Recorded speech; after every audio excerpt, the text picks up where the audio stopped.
Hello and welcome to English for Everyone, where we practice real-life American English. Today we're going to clear up some confusing vocabulary, so let's get started. Today we're looking at these three things: even if, even though, and although. They're all very similar, but they're also different. Let's take a closer look. First, let's look at even if. Even if expresses a condition.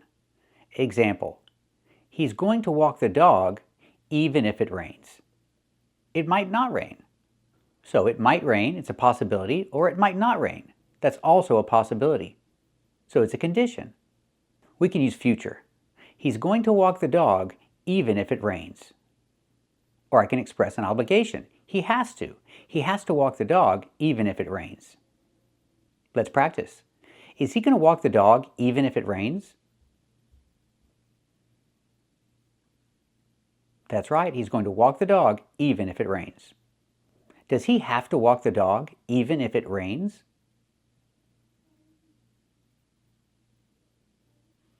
That's right, he has to walk the dog even if it rains.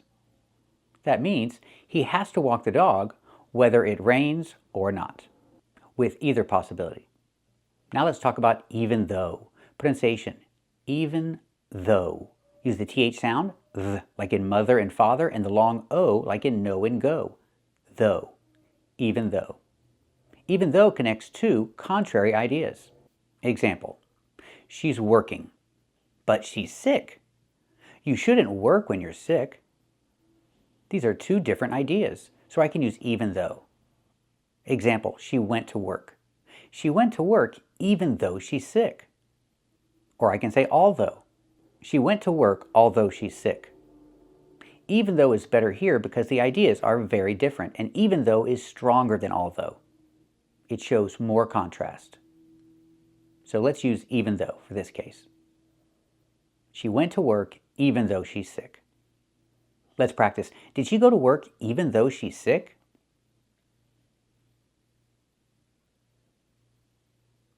That's right, she went to work even though she's sick. What about this example? He has to walk the dog even though it's raining. Sure, we can put it here, but it's a different idea. It's not even if, it's even though. We have two real contrasting ideas. It's not a condition, it's real. So we can use even though here. He has to walk the dog even though it's raining. He's doing it. He's walking the dog and it's raining. Let's practice. Does he have to walk the dog even though it's raining? That's right, he has to walk the dog even though it's raining. Now we saw although is the same as even though, but although is softer, it's milder, it's not as strong. Even though shows more contrast. Although is softer. Example: they enjoyed the movie although it was a little long. So we see with this example, the ideas are not so contrary. It's softer. There's not so much contrast. They enjoyed the movie, it was a little long. So I can use although. They enjoyed the movie although it was a little long. Let's practice. Did they enjoy the movie although it was a little long?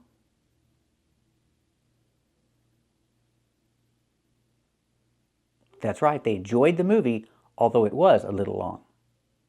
So remember these three things. They're all very similar, but they're also all different. Even if, even though, and although. Thank you for watching, and keep watching to clear up more confusing vocabulary.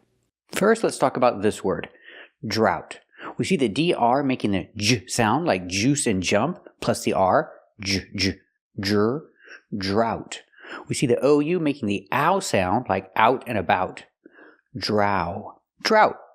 And the T is a stop T, drought. And remember, GH together is silent. Drought. What is it? There's a drought.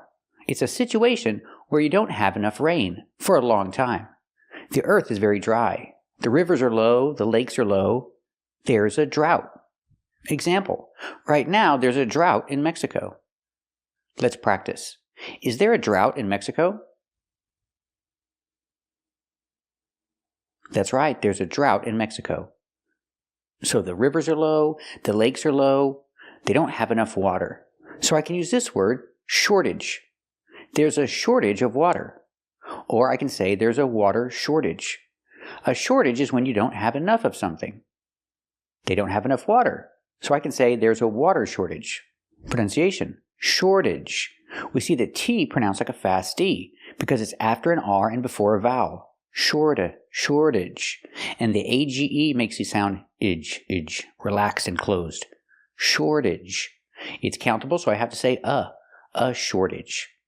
I can say there's a water shortage or there's a shortage of water. But it's more common to hear there's a water shortage. Let's practice. Is there a water shortage in Mexico? That's right, there's a water shortage in Mexico because of the drought. Is there a shortage of water?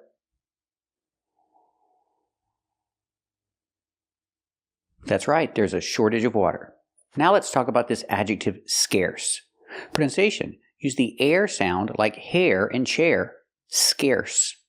Scarce, it's an adjective. I can say water is scarce. It means you can't find it. It's hard to find because there's not enough of it. It's scarce. Water is scarce in Mexico because of the drought.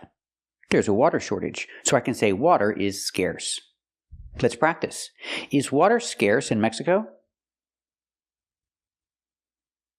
That's right. Right now, water is scarce in Mexico because of the drought.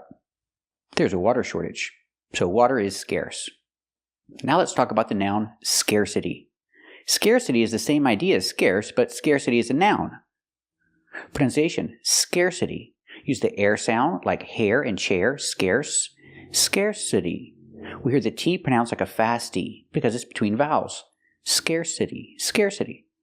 I can use the article there's a scarcity of water in Mexico. Or I can say the scarcity.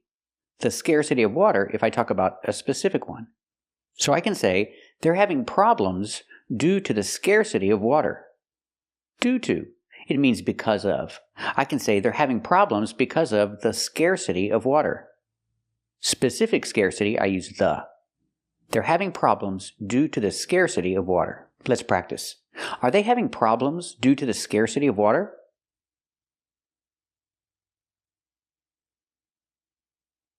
That's right. They're having problems due to the scarcity of water. And remember, due to means because of. So I can say they're having problems because of the scarcity of water. Let's practice. Are they having problems because of the scarcity of water?